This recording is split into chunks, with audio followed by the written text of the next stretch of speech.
1 Pierre chapitre 4, versets 10 à 11. 1 Pierre, j'ai oublié de dire au frère Jules que je lui avais envoyé. Merci beaucoup. Alléluia. Alléluia. Nous allons lire deux passages. 1 Pierre chapitre 4, versets 10 et 11. 1 Pierre chapitre 4, versets 10 au 11. Désolé, je suis juste en train de mettre mon chrono. Si j'ai la résolution de ne plus être long. Alléluia.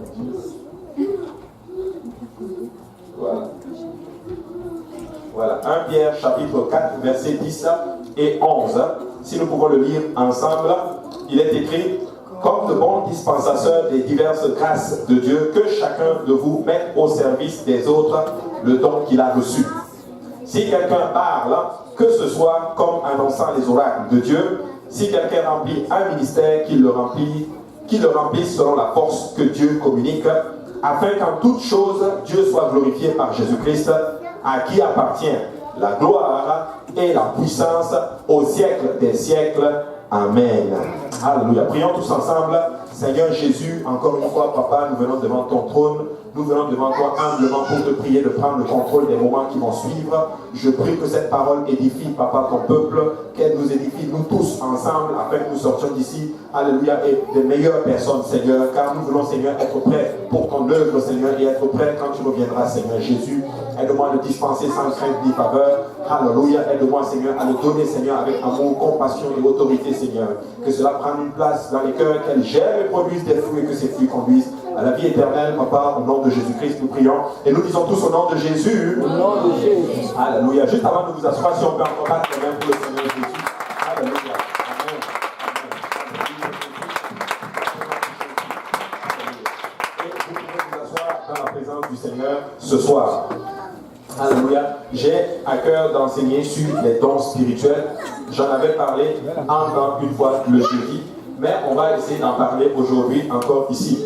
Parce que moi je crois que alors que l'église, le soir l'église est en train de grandir, nous aurons besoin des dons spirituels. Amen. Nous allons opérer dans les dons spirituels dans certains cas, et ça c'est ce que le Seigneur veut. Amen. Alléluia. Et en parlant des dons spirituels, je suis convaincu qu'il y a beaucoup de personnes qui se posent des questions. C'est quoi les dons spirituels? Comment on exerce les dons spirituels? Et dans quelles circonstances nous pouvons exercer les dons spirituels? Et quand on parle des dons spirituels, beaucoup de chrétiens pensent uniquement aux dons miraculeux ou aux dons de prêcher et même d'enseigner publiquement la parole du Seigneur. Et ça, c'est une erreur, car il y a de nombreux autres dons que nous voyons dans les Écritures. Que quelqu'un dise de nombreux dons. Amen. Il y en a plusieurs dans la parole du Seigneur. Et aujourd'hui, avec l'aide du Seigneur, nous voulons étudier ces dons spirituels. Et selon le dictionnaire, un don, c'est l'action de donner, de céder gratuitement et volontairement la propriété d'une chose. Si je dis que je te donne quelque chose, ça veut dire que cette chose m'appartenait, je te cède la propriété, tu deviens en d'autres termes responsable, propriétaire de cette chose-là. Amen. Alléluia. Donc c'est l'action de s'abandonner et de remettre aux soins de quelqu'un d'autre, littéralement. Amen. Donc ainsi, lorsque nous devenons chrétiens, premièrement, comment nous devenons chrétiens? Nous devenons chrétiens par la repentance d'abord. Pour devenir chrétien, ça prend 3 étapes. Ça prend la repentance, nous devons nous détourner de nos mauvaises voies, abandonner nos mauvaises voies, revenir au Seigneur littéralement et faire ce que le Seigneur nous demande de faire. Je sais que ce sont des choses que nous disons souvent, mais quand nous le disons, ça ne tombe pas dans les oreilles de sourds. Il y a certaines personnes qui ne l'ont jamais entendu et qui ont besoin d'entendre ces choses-là. Nous devons nous repentir. Et la repentance, c'est encore 3 étapes. Je demande pardon, je me détourne de mes mauvaises voies et je marche dans une autre direction vers le Seigneur Jésus. Ça veut dire je mentais, j'arrête de mentir. Je voulais, d'abord je demande pardon et j'arrête de mentir. Je me tourne et je marche dans la sanctification, dans la sainteté. Donc la repentance, nous devons abandonner ce que nous faisons qui ne glorifie pas le Seigneur. Ensuite, nous devons être baptisés au nom du Seigneur Jésus-Christ dans les eaux. Comme la sœur Catherine, oh j'étais content de baptiser quelqu'un, ça faisait longtemps. Alléluia. Ça faisait vraiment longtemps qu'on n'avait pas baptisé quelqu'un. Et nous l'avons baptisé au nom du Seigneur Jésus et tous ses péchés sont complètement effacés. La Bible dit que le baptême c'est pour le pardon des péchés. Donc quand on est baptisé, on est lavé complètement de tous nos péchés. Amen. Et lorsqu'on invoque le nom de Jésus sur toi, pas au nom du Père, Fils et Saint-Esprit, mais au nom du Seigneur Jésus. parce que nous devenons la propriété privée du Seigneur Jésus. Alléluia. Ensuite, le Seigneur promet qu'il va nous remplir de son esprit. La Bible dit que lorsque nous recevons le don du Saint-Esprit, nous parlons en d'autres langues. Amen. Et si vous n'avez jamais expérimenté le don des langues, le parler en d'autres langues, laissez-moi vous dire une chose, le Seigneur peut vous remplir du Saint-Esprit aujourd'hui et vous allez parler en d'autres langues, selon que l'Esprit du Seigneur vous donne de vous exprimer. Amen. Alléluia. Donc c'est comme ça et nous devenons chrétiens. Mais ce n'est pas la fin. Après être devenus chrétiens, nous devons aussi marcher en communauté de vie. Nous devons marcher dans la sanctification. Ça veut dire ceci. Il y a des gens, ils vont venir, ils vont donner leur vie à Dieu, mais quand ils vont sortir, ils ne vont plus venir à l'église, ils ne vont plus servir le Seigneur. Nous devons servir le Seigneur après avoir donné notre vie à Jésus. Amen. Nous devons continuer. Donc le Seigneur, après ceci, nous fait ce qu'on appelle des dons. Il nous fait des dons spirituels pour nous aider à faire son œuvre. Et les dons sont mis à disposition du corps du Christ, c'est-à-dire à disposition des chrétiens. Ainsi, un don, c'est une qualification accordée par Dieu à chaque croyant en vue de remplir une tâche ou un service qu'il place devant nous.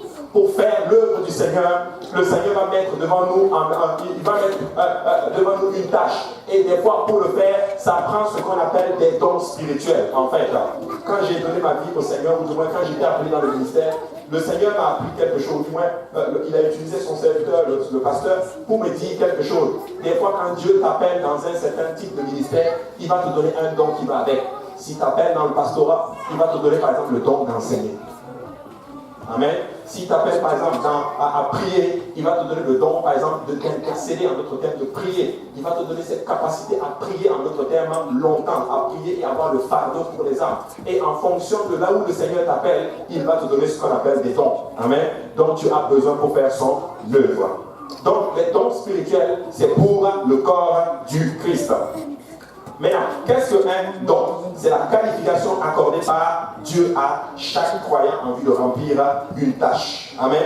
On pourrait aussi dire que c'est l'habilité ou même la capacité de remplir une fonction pour le bien des autres. Alléluia. Ce n'est pas pour notre bien.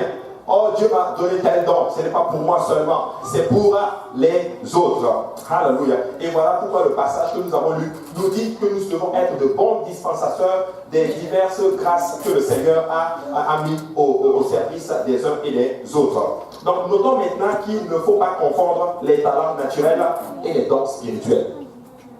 Amen. Donc, il y en a qui ont des talents. Ils ont certains talents naturels, mais ce ne sont pas des dons spirituels. C'est différent. Et nous allons décortiquer cela aujourd'hui. Alléluia. Maintenant, il est vrai que nos talents naturels peuvent être mis au service du Seigneur. Mais la différence entre les deux est évidente. Certains dons sont là. Nos talents, nous devons le mettre au service pour la gloire du Seigneur. Nous devons, peu importe ce que tu fais, si tu fais quelque chose facilement, tu peux le mettre au service du Seigneur. Maintenant, tu dois savoir qu'est-ce que tu fais facilement. Il y en a qui sont gentils, il y en a qui savent parler, il y en a qui savent faire ceci, il y en a qui savent cuisiner. Même la cuisine, tu peux le mettre au service du Seigneur. Alléluia. Même jouer au soccer, tu peux le mettre au service du Seigneur. Si c'est pour gagner les âmes. Alléluia. Donc les talents sont naturels, mais les dons sont donnés par Dieu pour le corps du Christ. 1 Corinthiens chapitre 15 et 10 dit ceci: par la grâce de Dieu, je suis ce que je suis, et sa grâce envers moi n'a pas été vaine. Loin de là, j'ai travaillé plus que tous. Non pas moi toutefois, mais la grâce de Dieu qui est avec moi. L'apôtre Paul dit qu'il a travaillé plus que les autres. Hein? Alléluia. Maintenant, est-ce qu'on peut travailler plus que les autres? Oui. En fonction de la grâce que le Seigneur a déposée en toi. Amen. Donc nous sommes appelés à travailler. Et Paul dit, non, moi j'ai travaillé plus que les autres, en fonction de la grâce qui est mise en moi. Maintenant, mon frère, ma soeur, n'arrive pas à une place et dit ceci: oh, mais lui il travaille plus que moi, je vais essayer de l'égaler. Non, tu dois travailler à ton niveau. Fais ce que tu peux faire pour la gloire du Seigneur. Ne dis pas, ok, moi, comme tel fait ceci, que moi je n'arrive pas à le faire, moi je ne fais rien. Non, tu peux faire quelque chose à ton niveau. Alléluia. Tu sais, n'arrive pas à une place où tu es juste un consommateur, mais sois aussi un dispensateur, littéralement. Nous ne consommons pas seulement, mais donnons aussi. Utilisons ce que Dieu a mis en nous pour l'avancée de son royaume. Alléluia. Et 1 Corinthiens chapitre 12 enseigne que les dons viennent du Saint-Esprit. et mentionne le rôle des dons dans l'édification de l'église locale. Donc, dans l'église locale, nous avons besoin des dons spirituels. Alléluia. Quelqu'un dise des dons spirituels. Alléluia. Et parfois, dans les Écritures, les dons se réfèrent aux capacités que Dieu accorde aux siens, à ses enfants. Parfois, les dons désignent des personnes elles-mêmes. Des fois, comme je parle, il y a les dons spirituels, mais des fois, les dons, ça peut être aussi des personnes. Alléluia. Je peux vous le prouver. Éphésiens chapitre 4 et 11 dit ceci. Et il a donné les uns comme apôtres, les autres comme prophètes, les autres comme évangélistes, les autres comme pasteurs et docteurs, pour le perfectionnement des saints en vue de l'œuvre du ministère et de l'édification du corps de Christ. Alléluia. Extraordinaire comme passage. Il a donné les uns comme apôtres, les uns comme prophètes, les autres comme évangélistes, les autres comme pasteurs et docteurs. Donc il a donné. C'est un don. Donc, votre pasteur est un don à l'église. Amen. C'est dur pour moi de dire ça, mais c'est ça. Il est un don de Dieu à l'église. S'il y a un prophète, c'est un don de l'église, un don. S'il y a un docteur, c'est un don. S'il y a un évangéliste, c'est un don. Alléluia. Que Dieu va donner à l'église. Ok, c'est pour vous, pour l'édification du corps du Christ. Maintenant, nous savons qu'il y a 9 dons. Et quelqu'un dit 9 dons spirituels. 9 dons.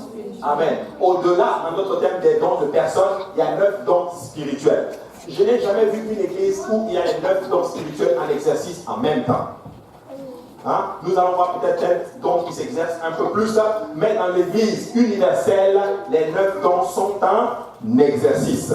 Alléluia. Regardez, la Bible dit, pour les dons de personnes, par exemple, pour le perfectionnement des saints en vue de l'œuvre du ministère et de l'édification du corps de Christ.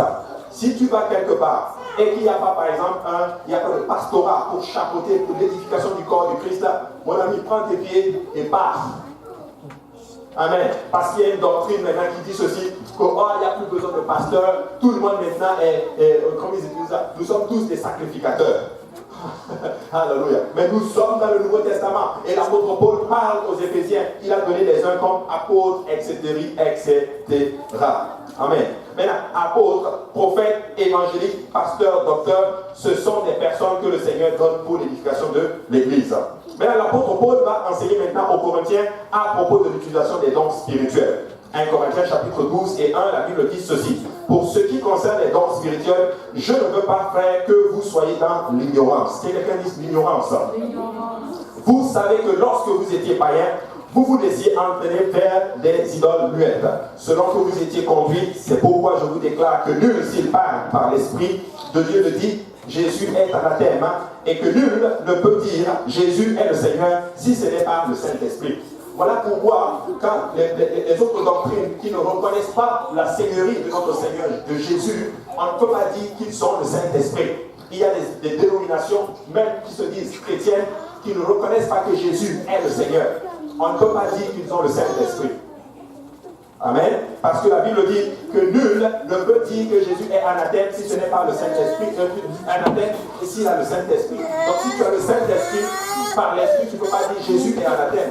Mais quand tu dis Jésus est Seigneur, c'est par le Saint-Esprit que tu reconnais sa Seigneurie en d'autres termes. Alors au verset 4, au verset 3, il dit ceci. C'est pourquoi je vous déclare que nul s'il parle par l'Esprit ne dit Jésus est anathème. Et que nul ne peut dire Jésus est le Seigneur si ce n'est pas le Saint-Esprit. Et au verset 4 maintenant, il développe. Il y a diversité de dons, mais le même esprit. Diversité de ministères, mais le même Seigneur. Diversité d'opérations, mais le même Dieu qui opère tout en tous. Or, à chacun, la manifestation de l'Esprit est donnée pour l'utilité commune. En effet, à l'un est donné par l'Esprit une parole de sagesse, à un autre une parole de connaissance, selon le même esprit, à un autre la foi, par le même esprit, à un autre le don des guérisons, par le même esprit, à un autre le don d'opérer des miracles, à un autre la prophétie, à un autre le discernement des esprits, à un autre la diversité des langues, à un autre l'interprétation des langues. Un seul et même esprit opère toutes ces choses, les distribuant à chacun en particulier comme il veut. Si tu comptes les 9 dons qui sont cités. Maintenant, nous devons savoir maintenant comment exercer maintenant ces dons.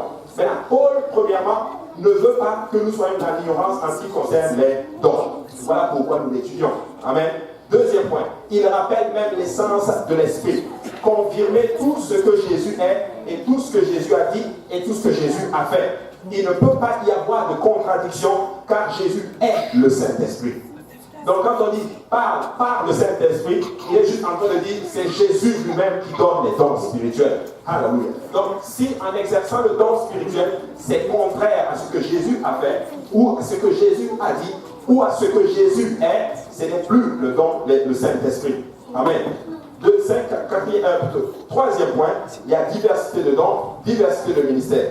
Quatrième point, c'est pour l'utilité commune, en d'autres termes. Et le cinquième point, il élucide les doctrines. Et plutôt pas les doctrines, mais les dons. Alléluia. Maintenant, regardez ce que la Bible dit. Certains disent que les dons ne sont plus d'actualité. Mais aucun verset biblique ne le prouve. Au contraire, les dons resteront jusqu'à l'avènement du Seigneur. On le voit dans 1 Corinthiens chapitre 1 et 4. Il dit ceci: je rends à mon Dieu de continuelles actions de grâce à votre sujet pour la grâce de Dieu qui vous a été accordée en Jésus-Christ, car en lui vous avez été comblés de toutes sortes, de toutes les richesses qui concernent la parole et les connaissances, le témoignage de Christ ayant été solidement établi parmi vous, de sorte qu'il vous manque aucun don, dans l'attente où vous êtes de la manifestation de notre Seigneur Jésus-Christ. Donc jusqu'à ce que Jésus vienne, les dons seront toujours en exercice. Donc il faut donc distinguer maintenant les dons aussi jusque de ce qu'on appelle le fruit de l'esprit.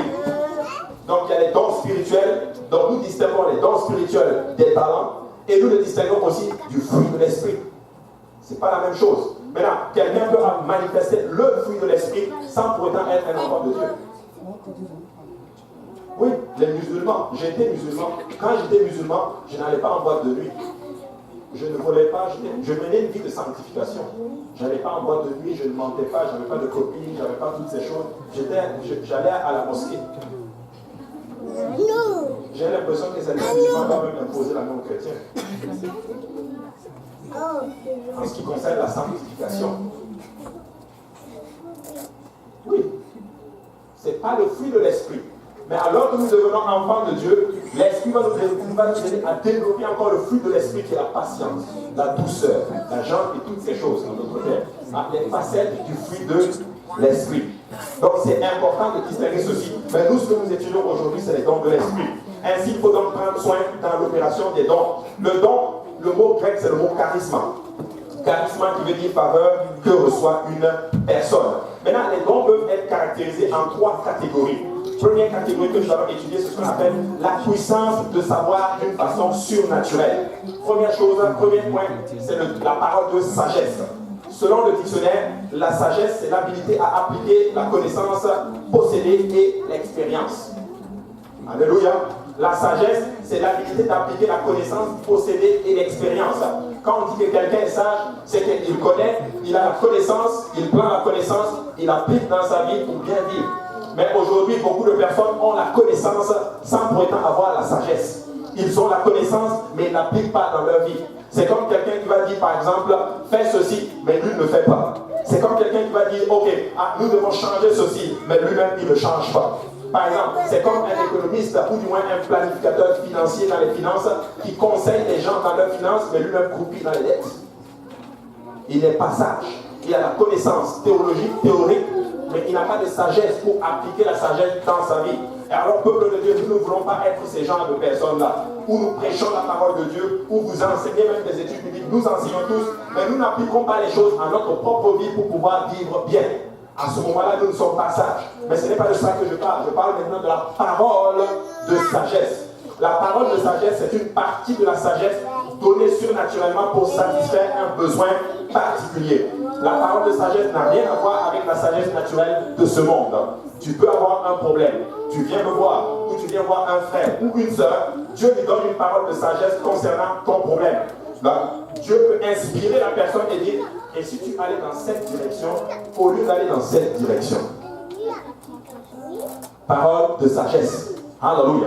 J'ai raconté le témoignage la dernière fois. C'est ce personnage qui voulait, ce frère qui voulait s'embarquer littéralement dans ce grand projet, l'un des plus grands projets de sa vie, l'achat d'une maison. et son pasteur lui dit spécifiquement, je ne pense pas que c'est le moment, c'est pas qu'il ne faut pas, c'est bon d'investir dans ces choses, mais peut-être attends un peu, c'est trop gros, c'est trop cher. Et si tu perdais ton emploi, frère, mes soeurs, il signait aujourd'hui, une semaine plus tard, il perdait son emploi. Le Seigneur a donné à l'homme de Dieu une parole de sagesse. C'est plus sage d'attendre un peu. Mais il est allé dans une autre direction, mais il a vu les conséquences ceci. Mes frères et sœurs, quand nous venons voir les serviteurs de Dieu, ou les servantes de Dieu, ou une ancienne dans la maison du Seigneur, en passant, vous êtes tous serviteurs et servantes de Dieu, littéralement. Nous devons faire attention. Quand tu appliques, quand on te donne une parole de sagesse, applique-la. Parce que tu sais que c'est Dieu qui est en train de parler à travers la personne, spécifiquement. Donc c'est très très important. La parole de sagesse, elle est vocalisée à travers le Saint-Esprit pour un temps et pour une situation particulière. Amen. Pour une église, ça prend des dirigeants avec beaucoup de sagesse. La parole de sagesse est importante pour régler les problèmes entre les croyants. Des fois, il va y avoir souvent des problèmes. Et je commence à voir ceci. Problème entre tel et tel. Problème entre tel et tel. Tel vient me voir, me donne une situation.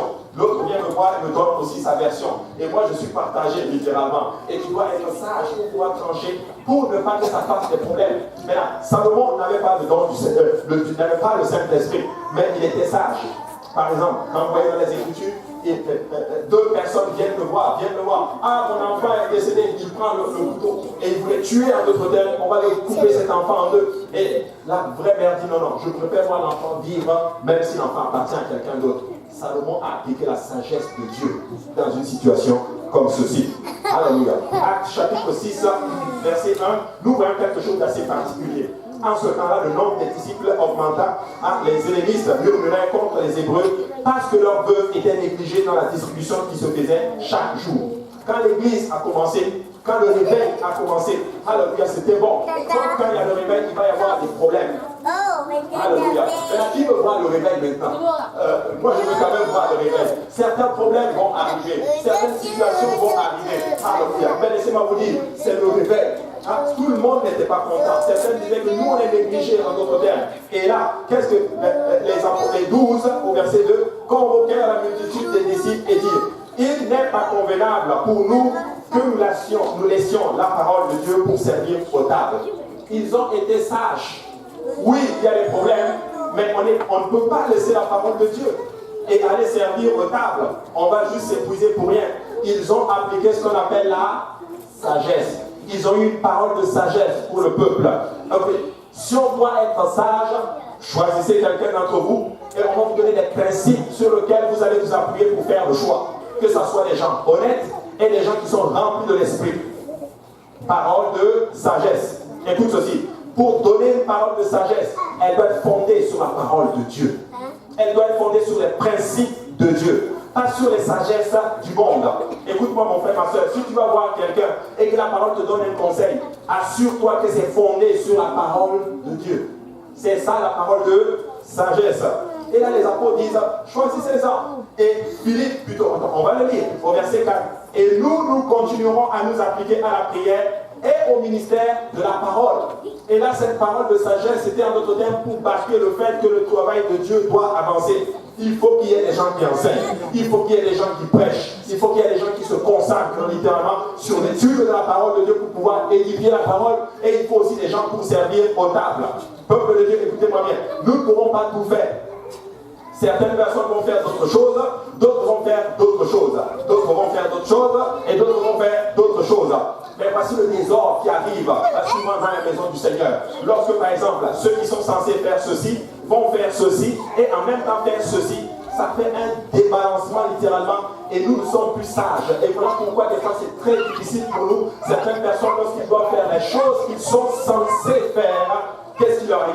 Ils sont épuisés et ils sont fatigués. Permettez-moi un peu à nos chers chanteurs, je vais vous prendre comme cobaye aujourd'hui. Alléluia, c'est juste pour enseigner la parole de Dieu. Je vous aime beaucoup. Amen. Je peux les prendre parce qu'eux, moi, ils ne vont pas me lancer des tomates. Quand nous avons commencé le ministère, non, je vais prendre Stéphane parce que lui, au moins, je sais qu'il ne va jamais. Stéphane, lui, je sais qu'il est derrière moi.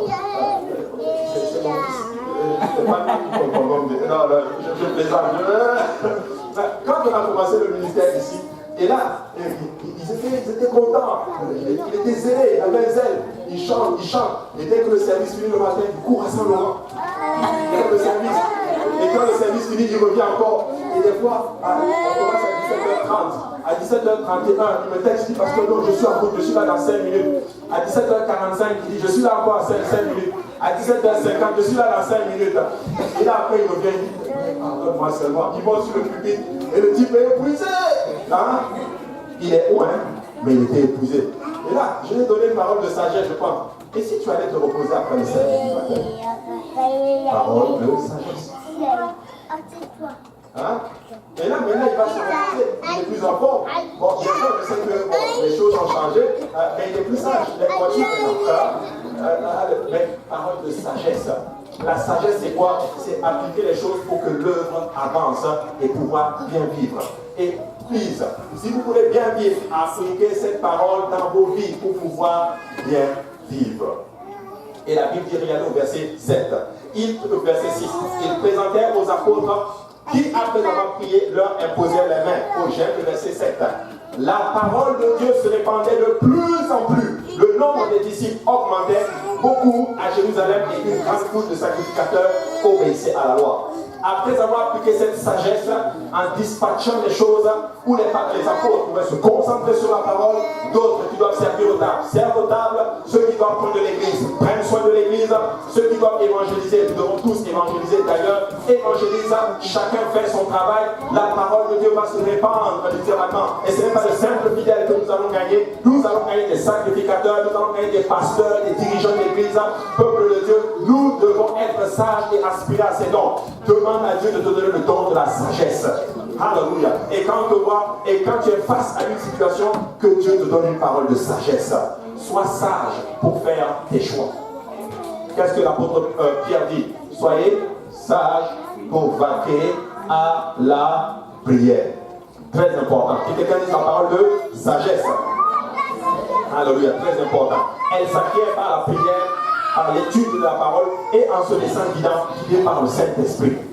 Elle s'acquiert par la prière, alléluia, par l'étude de la parole de Dieu et par le Saint-Esprit. Alléluia. Nous devons être sensibles à l'Esprit pour développer littéralement ce qu'on appelle la parole de sagesse.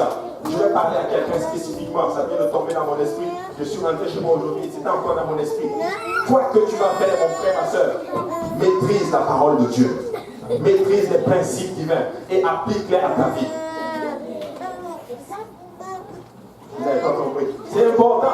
Lis la parole, maîtrise les principes, prends ceci et applique-les. Et tu vas voir chaque situation dans ta vie, tu vas faire de bons choix. Alléluia. Et quand les gens vont venir te voir, toutes tes réponses seront basées sur la parole de Dieu. Quand quelqu'un va te voir pour une situation, la parole de Dieu dit ceci. Ou des fois Dieu va te conduire dans une histoire, dans la parole de Dieu, dans la Bible. Or, il y a une telle situation dans la Bible. Voici comment ça s'est décanté. Ta situation ressemble à cette situation. Peut-être que tu dois faire telle chose. Parole de sagesse. Et ainsi nous exerçons les dons que le Seigneur a mis. En fait, les dons, elles viennent tout simplement parce que nous avons tous là dans la parole de Dieu. Alléluia. Très important. Quelqu'un vient te voir et te dit ceci. Je vais acheter une voiture. Parole de sagesse, c'est ça. Es-tu capable de la payer? Combien tu fais? C'est quoi tes dépenses? La Bible dit que celui qui emprunte est l'esclave de celui qui prête. Seras-tu capable de le payer? Ainsi de suite. Et tu vas donner des paroles de sagesse. C'est aussi simple que ça. Amen. Très important. Parole de sagesse. Deuxième point. Dans la puissance de connaître d'une façon surnaturelle, la parole de connaissance. Alléluia. La parole de connaissance est une partie de la connaissance donnée d'une façon surnaturelle pour satisfaire un besoin particulier. La Bible ne dit pas don de connaissance, mais la Bible dit parole de connaissance. Toute connaissance est avec le Seigneur. Il est donc raisonnable de croire que le Saint-Esprit peut manifester à n'importe quel moment, à n'importe quelle situation, une partie de la connaissance divine, et cela pour satisfaire un besoin particulier. La parole de connaissance, ce n'est pas la divination. Il y a certaines personnes qui vont voir les sorciers ou qui vont voir les voyantes. J'en connais un que j'ai connu comme ça. Je lui ai parlé de Dieu. Je suis allé faire changer les roues chez lui. Et je lui ai parlé du Seigneur. Et il n'écoutait pas, il me dit non, non, moi je suis fâché contre Dieu. Après, il me dit, oh, mais moi je suis allé voir telle sorcière, telle voyante qui m'a dit ça. Je dis, mais attends, je ne comprends pas. Tu me dis que tu ne veux pas Dieu, mais tu vas voir un autre terme des voyantes. Un enfant de Dieu ne doit pas faire de la divination. Un enfant de Dieu ne doit pas aller voir les voyants ou les voyantes d'eux.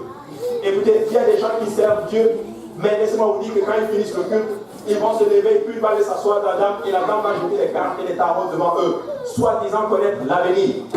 Ces gens ne connaissent pas l'avenir. Ces gens travaillent avec des corps spirituels, avec des esprits. Et ces esprits sont dans le monde, et ces esprits, quand tu arrives là-bas, est-ce que tu sais qu'il y a des esprits aussi qui te connaissent? Quand tu entres dans sa maison, l'esprit avec lequel tu travailles va communiquer avec tes esprits, et ils vont dire, oh, il y a telle personne dans ta famille, tu as tel projet, et tu vas, waouh, comment tu sais toutes ces choses-là? Ces gens font de la divination, mes frères et sœurs. Écoutez, dans ma famille, il y a des gens qui font de la divination. Laissez-moi vous dire, je n'ai même pas cela me forcer à aller, et là, tu arrives, oh, mais toi, tu as des projets pour aller au Canada, toi, tu as des projets ceci. Et là, je dis, mais comment ils savent ceci? Ah non, écoutez, j'ai été témoin. Ils ont commencé à travailler avec des esprits. Ils vont prendre un moment, ils vont parler à l'esprit, et l'esprit va bouger toutes ces choses. Écoutez-moi bien, il y a un monde naturel et aussi un corps, un monde spirituel. Et il y a certaines personnes qui transgressent et qui rentrent et qui travaillent avec les corps, avec le monde spirituel. Église de Dieu, écoutez-moi bien. Nous ne devons pas communiquer avec les esprits. Amen. Nous communiquons avec le seul et unique vrai Dieu qui a mis à notre disposition les anges, qui sont des esprits littéralement. Nous ne prions même pas les anges. Nous prions Dieu qui ordonne à ses anges, alléluia, de travailler pour nous. Amen. Alors, ne va pas voir, oh non, moi mes problèmes, ça ne va pas, je vais aller voir une voyante qui va me dire comment les choses évoluent. Ils vont juste soutirer ton argent et les choses, écoutez, ne faites pas ceci. Dieu peut te donner une connaissance spécifique sur ta situation et te dire, ta situation, c'est à cause de ça que ça se passe. Continue à me servir et je vais te donner la victoire. Alléluia, parole de connaissance. Et quelqu'un dit parole de connaissance. Parole de connaissance. Alléluia. Donc ce n'est pas la divination. Qu'est-ce que la divination? La divination, c'est l'art de deviner, de découvrir ce qui est ignoré ou caché en sortant des voies ordinaires de la connaissance par le recours des procédés occultes. Amen. Ils vont recours à des procédés occultes pour connaître en d'autres termes. Écoutez, je connais quelqu'un dans les Écritures qui a communiqué avec les esprits pour connaître les choses. Il s'appelle Saül. Qu'est-ce que Saül a fait? Il voulait communiquer en d'autres termes avec Samuel. Samuel était vivant, il a désobéi à Samuel.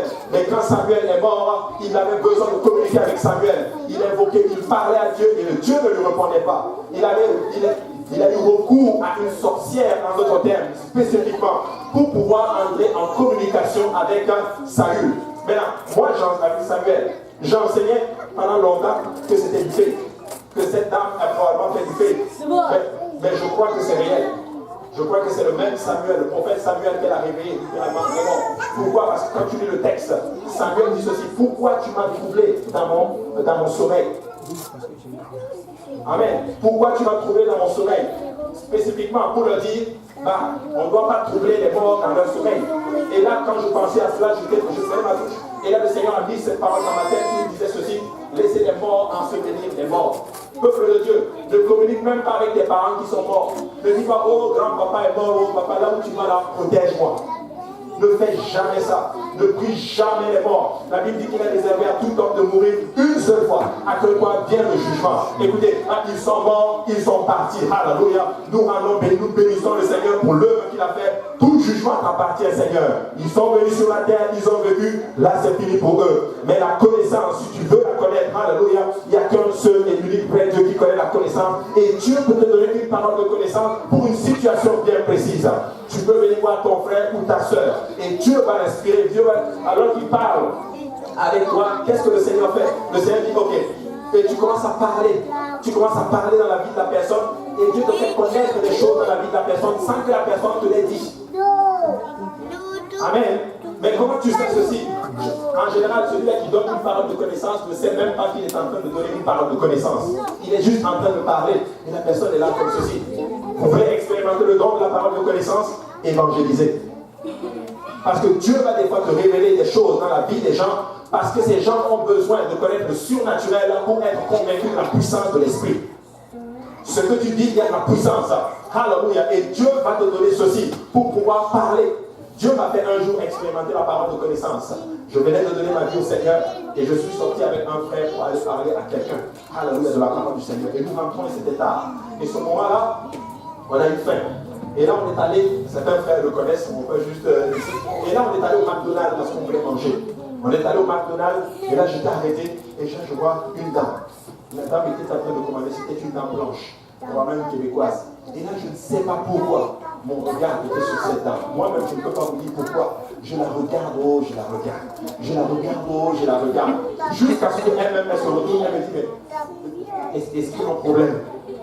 Et sous le coup, le mot est sorti. Je dis, madame, votre tresse me rappelle mon pays. Et là, elle me dit, tu viens d'où? Je dis, je viens du Burkina Faso. Elle me dit, c'est une femme du Burkina Faso qui appelle le Seigneur.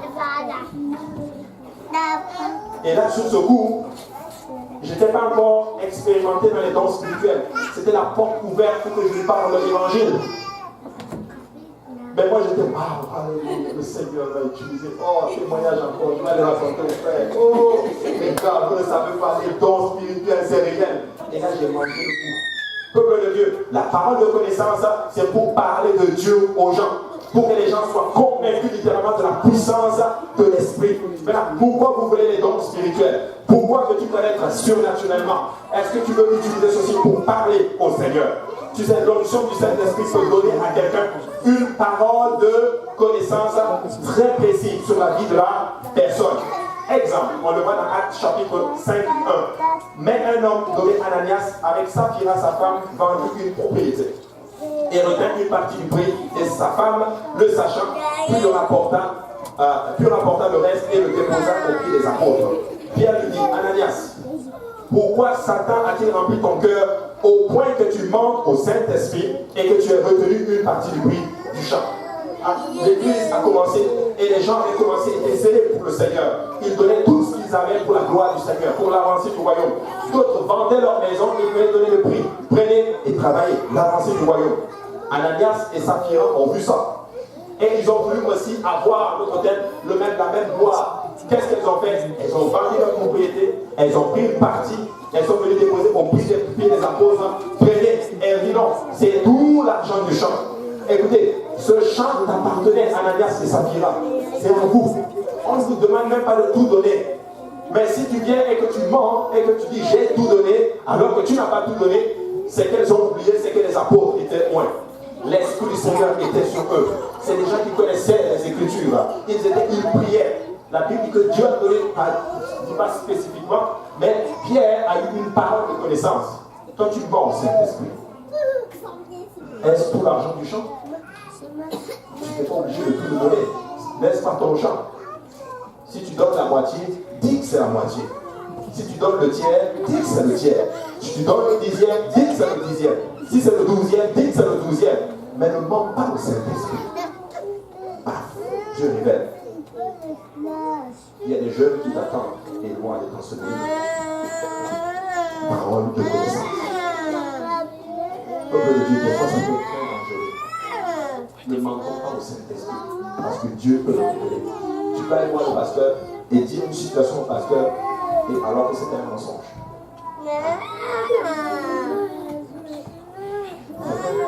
Il y a qui montre au pasteur. Ça prend un courage terrible. Il vient te dire une situation alors que c'est même pas ça qui s'est passé. Le pasteur nous a déjà raconté une histoire où il a expérimenté les dons spirituels. Il y avait une dame qui est venue à l'église. Elle était touchée par le Seigneur. Elle a commencé à vivre dans la sanctification. Et puis à un moment donné, sur un faux pas, elle est tombée malheureusement dans l'impudicité. Elle a fait la fornication, elle est tombée enceinte. Elle est venue à l'église, probablement qu'elle a parlé à quelqu'un. Et quelqu'un lui a mal parlé. Il faut faire attention à comment nous parlons aux gens. Même s'ils ont commis des erreurs, parlons avec amour. Elle a quitté l'église. Elle a disparu, on ne la voyait même plus à l'église. Et là, le pasteur se creusait la tête. Mais qu'est-ce qui s'est passé? Elle était pourtant zélée. Elle était là à l'église, mais qu'est-ce qui se passe? Et un jour, pendant que l'homme de Dieu conduisait, l'Esprit du Seigneur lui donne une parole de connaissance. cette dame est tombée enceinte, quelqu'un lui a mal parlé de l'église, lui a mal parlé à l'église, elle a quitté la maison de Dieu. Et après avoir creusé, c'était exactement ce qui s'est passé. Parole de connaissance. Dieu peut donner une parole de connaissance, des fois, qui ne sont pas forcément arrivées, mais qui sont sur le point d'arriver. Et nous avons déjà expérimenté ça aussi. 2 personnes étaient en couple et ces personnes-là commençaient en d'autres termes à frôler un peu. Et le Seigneur va inspirer, va donner un rêve à une sœur de l'église pour dire à cette personne-là que nous avons vu dans un rêve qu'à la direction où vous êtes entré, si vous ne faites pas attention, vous allez tomber dans la fornication. Dieu révèle les choses. Mais quand il révèle les choses, c'est pour nécessairement le corps du Christ. Comment exerce-t-on lorsque nous avons une parole de connaissance? Des fois, dès que tu as une parole de connaissance, si tu ne le sais pas alors que tu discutes avec la personne, c'est autre chose. Mais si Dieu te donne une parole de connaissance concernant quelqu'un à l'église, prie d'abord sur cette chose, sur comment tu vas gérer cette parole de connaissance. Tu ne dois pas te lever et puis aller dire à tout le monde, hey, vous savez, l'Éternel m'a révélé. Non, tu dois prier sur la chose. Tu pries. Et Dieu va peut-être te dire, peut-être en parle à la personne, ou même pour être sûr, va parler au pasteur de la personne, ou en parler à un ancien de la personne, une personne ancienne. Voici ce que j'ai vu comme situation. Qu'est-ce que je peux faire? Comment je gère ceci? Je bénis beaucoup Dieu. Il y a des gens qui expérimentent les dons spirituels ici, qui ont eu des paroles de connaissance sur des personnes ici, et qui sont même venus me voir, qui m'ont dit, voici comment j'ai agi, je veux savoir, est-ce que j'ai bien fait? Oui, tu as bien fait. Si tu n'as pas bien fait, on va te dire, tu n'as pas bien fait. La prochaine fois, continue, exerce dans cette direction. Et quelqu'un dise la parole de connaissance. C'est 4e point, 3e point, de connaître d'une façon surnaturelle, le discernement des esprits. C'est savoir si une chose est d'origine humaine, diabolique ou divine. Alléluia. Le discernement des esprits. Je prie que Dieu vous donne tous le discernement des esprits. Ah oui, en tant que jeune, dans un monde comme celui-ci, alors qu'il y a beaucoup de mauvaises doctrines, je prie que Dieu vous bénisse avec le discernement des esprits. La Bible ne parle pas du don du discernement des esprits, mais la Bible parle du discernement des esprits. C'est la capacité à une occasion particulière de s'assurer si un esprit a une ou une action est de Dieu, du diable ou de la nature humaine. Tu sais, le discernement des esprits, elle vient parce que tu as une consécration avec Dieu. Parce que tu pries, parce que tu lis la parole de Dieu, tu étudies la parole de Dieu et que tu es consacré. Le discernement des esprits. Mais là, j'ai déjà vu des cas où on peut voir que l'esprit est humain. J'ai été une fois à une retraite, à l'époque c'était play. Je n'étais pas pasteur, donc je pouvais aller aux retraites. Alléluia. C'était play. Et à l'époque là, le service était puissant, c'était vraiment fort le soir, on était content, et l'esprit a bougé. Et puis il y avait une jeune dame, une jeune fille, qui avait commencé. Vous savez, des fois il y a certaines personnes qui vont venir, qui vont shaker, vont faire beaucoup de choses. C'est juste pour attirer l'attention sur eux. C'est humain. Et là, elle a commencé à bouger. Elle bougeait, l'esprit est tombé sur elle. Et puis elle s'attrapait le cou. Et je pense que les anciens s'en souviennent. Elle s'attrape le cou et elle veut même s'étrangler. Et nous on dit non, ne t'étrangle pas. Non, ne t'étrangle pas. Tous les pères étaient autour d'elle. Alléluia. Les gars, c'est chaud. Et là, elle s'étrape. Et quand on la laisse encore, quand on tire la main, on la lève. Et là, le pasteur Hector nous regardait. À un moment donné, il nous regarde, il dit, laissez-la. Elle veut juste attirer l'attention sur elle. Elle ne va pas s'étrangler. J'ai dit non, comment nous pouvons la laisser? Elle va s'étrangler. Et nous serons coupables d'un meurtre. Moi, je ne veux pas aller en point. Je n'ai pas fait ça là. J'essaie de vous faire rire un peu. Écoutez, on l'a laissé.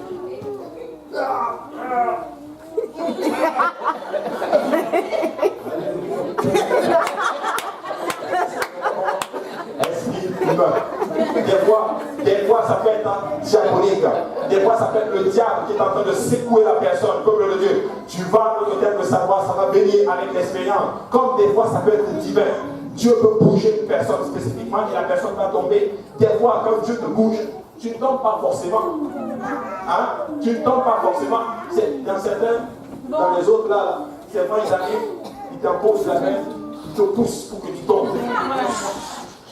Toi aussi, tu résines.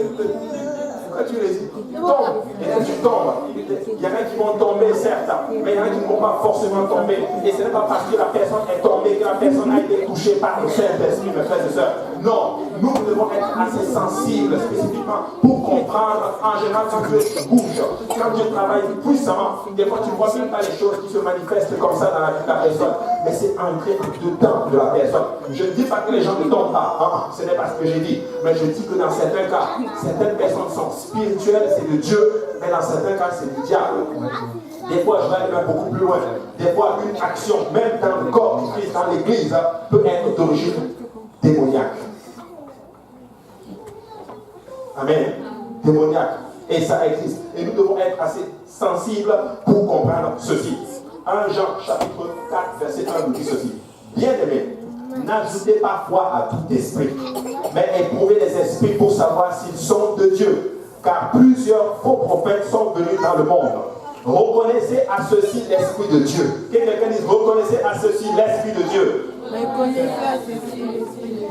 Tout esprit qui confesse Jésus-Christ venu en chair est de Dieu. Alléluia. Nous devons d'abord voir, il y a des doctrines qui ne reconnaissent pas que le Seigneur, le Dieu Tout-Puissant, s'est manifesté dans la chair. Il dit que tout qui reconnaît ceci, c'est de Dieu. Il dit ceci, reconnaissez est de Dieu. Et tout esprit qui ne confesse pas Jésus n'est pas Dieu. Maintenant, il y a des religions qui disent, oh, nous on croit en Jésus, mais sauf qu'on dit que Jésus n'est pas Dieu. Fake. Faux. Ce n'est pas l'Esprit de Dieu. Parce que Jésus-Christ est venu en chair. Quand il dit venu en chair, ça veut dire qu'avant il n'était pas en chair. Il est esprit. Et Dieu est esprit. Et Dieu s'est manifesté dans la chair. Et à cela, nous reconnaissons l'Esprit de Dieu. Et toute religion, qui que ce soit un groupe, qui que ce soit, qui ne reconnaissait pas que Jésus-Christ est le Dieu Tout-Puissant manifesté en chair, n'est pas de Dieu. Alléluia. Tout esprit qui ne confesse pas n'est de Jésus, n'est pas de Dieu. C'est celui de l'Antéchrist, dont vous avez appris la venue et qui maintenant est déjà dans le monde. Antéchrist veut dire tout simplement contre Christ, qui confesse, qui fait tout contre le Seigneur. Le gouvernement dans lequel, le monde dans lequel est contre Christ. Tout ce que vous voyez dans ce monde est contre le Seigneur Jésus-Christ. Ça veut dire spécifiquement que nous devons être assez sensibles pour savoir sur une action et même une loi politique qui est votée dans le pays où vous êtes. Vous devez être assez sensible pour savoir est-ce que c'est contre Christ ou si c'est pour l'avancée du royaume de Dieu. Peuple de Dieu, nous sommes dans un temps où ils sont en train de faire cette fameuse puce RFID. Cette puce où ils vont implanter dans la main droite et mettre sur le front. Toutes tes informations sont dans cette puce. Ton passeport est dedans, ta carte médicale est dedans, tes cartes bancaires sont dedans. Tout ce qui te confère sont dans cette puce. Et la Bible dit spécifiquement que sans cette marque, tu ne pourras ni acheter ni vendre. Peuple de Dieu, nous sommes dans le temps et nous devons être assez spirituels pour savoir que c'est prophétisé dans les Écritures. Mes frères et sœurs, vous devez être capables de discerner que le monde dans lequel nous sommes littéralement, il y a l'Antéchrist qui est en œuvre et qui se manifeste de plus en plus. Voilà pourquoi s'il y a un temps où les enfants de Dieu doivent connaître la parole de Dieu et se préparer à rencontrer leur Seigneur, c'est bien le temps dans lequel nous sommes aujourd'hui. Mais les enfants de Dieu sont endormis spirituellement. Beaucoup de choses se passent autour de eux, ils ne sont même pas d'accord. Ils ne sont même pas conscients. Oh, c'est l'avancée de la technologie. Oh, c'est l'avancée de la technologie. Quelle technologie? Nous sommes en train d'aller vers un gouvernement mondial où un homme va se lever et va se dire qu'il est le chef du monde. Et la Bible dit, c'est l'Antéchrist. Écoute-moi bien. L'Antéchrist, c'est un homme politique qui va se lever littéralement et qui va même probablement, il va faire la paix.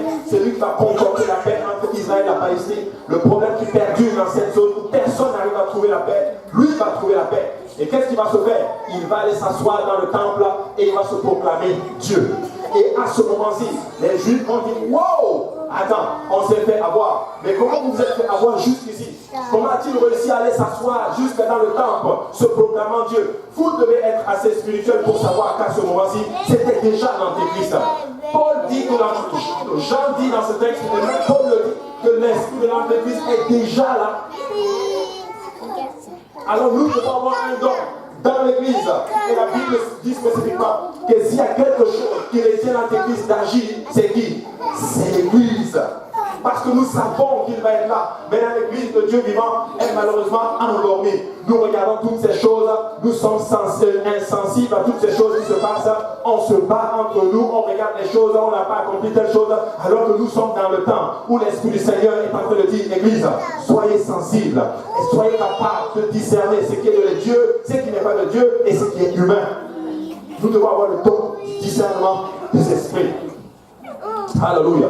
Peuple de Dieu, je suis allé une fois à mon travail, on dit, ah, il y a une nouvelle chose, maintenant vous allez commencer à voir vos comment on appelle ça, ah, s'il vous plaît, vous allez commencer à voir vos courriels sur votre téléphone.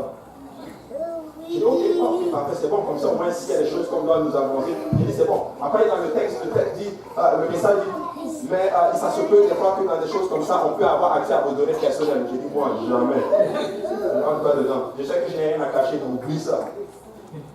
L'antéchrist, ils vont vouloir tout contrôler. Écoutez, vous êtes ici à l'église, ils savent que vous êtes à l'église. Tu dois avoir le don du discernement. Et quand tu as le don du discernement, tu sais que tu dois te préparer pour le rencontrer Dieu. Mais nous avons le discernement. La parole de Dieu qui nous dit, mais peuple de Dieu, nous ne faisons absolument rien. Toujours les mêmes chichis, toujours les mêmes choses, toujours les mêmes problèmes. Oh, consacrons-nous plus que jamais. Plus que jamais, le don du discernement, que Dieu vous le donne. Alléluia. Que Dieu vous le donne. Ce don est placé dans l'église pour qu'on puisse détecter ce qui est vrai du faux. C'est un don qui est défensif, mais peut être aussi offensif. Dans le cas où l'on discerne un esprit malsain qui opère au travers d'un conduit humain, il pourrait être délivré par le nom du Seigneur Jésus. Si quelqu'un vient ici et qu'il est possédé par un mauvais esprit, et que ce mauvais esprit veut affecter l'église, le corps du Christ est déstabilisé, la cohésion et l'unité qu'il y a dans le corps du Christ, dans le nom de Jésus-Christ, nous pouvons nous élever et dire, nous abattons cet esprit dans le nom de Jésus-Christ. Parce que c'est un don qui est défensif, mais il est aussi offensif. Et au nom de Jésus-Christ, lorsqu'un esprit veut s'élever, nous l'abattons dans le nom de Jésus-Christ.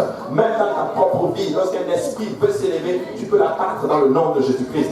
Quand un esprit de rébellion veut s'élever, je l'abatte dans le nom de Jésus-Christ. Un esprit de colère, je l'abatte dans le nom de Jésus-Christ. Un esprit de paresse, je l'abatte dans le nom de Jésus-Christ. Un esprit de rétrograde, je l'abatte dans le nom de Jésus-Christ, parce que moi j'avance et toujours avance avec le Seigneur Jésus. Alléluia. Ce don, il est défensif. Le cas de Simon le magicien.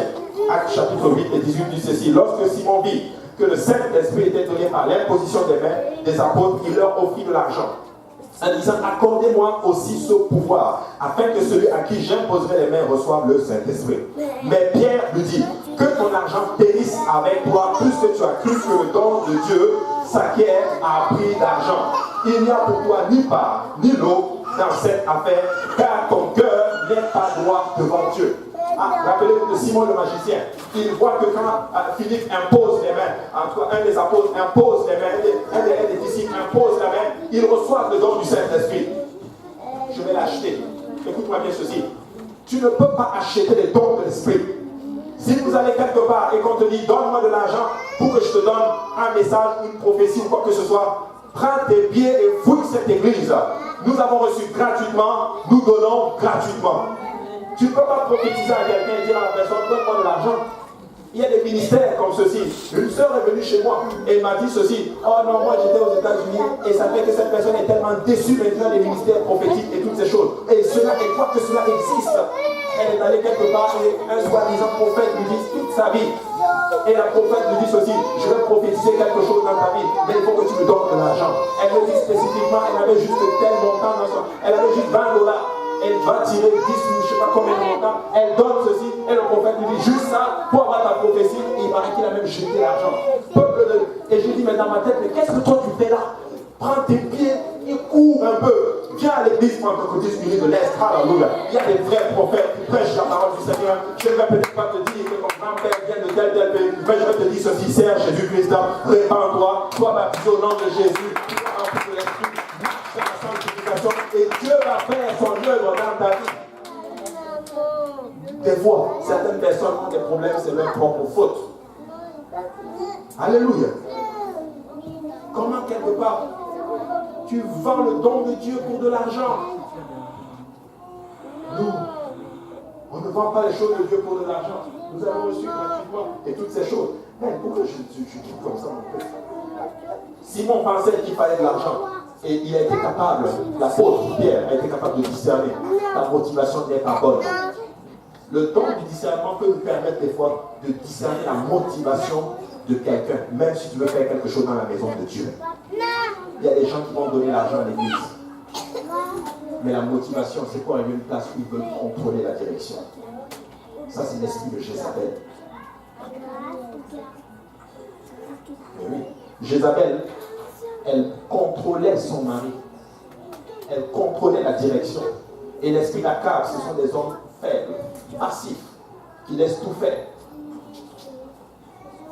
Hommes, soyez des hommes. Alléluia. Soyez des hommes. Amen. Contrôlez pas l'esprit de Jézabel. Non. Soyez des hommes.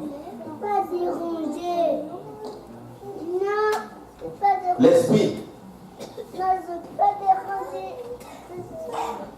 Il dit ceci, répands-toi donc de ta méchanceté et prie le Seigneur pour que la pensée de ton cœur te soit pardonnée s'il est possible. Car je vois que tu es dans un fiel amer et dans les liens de l'iniquité.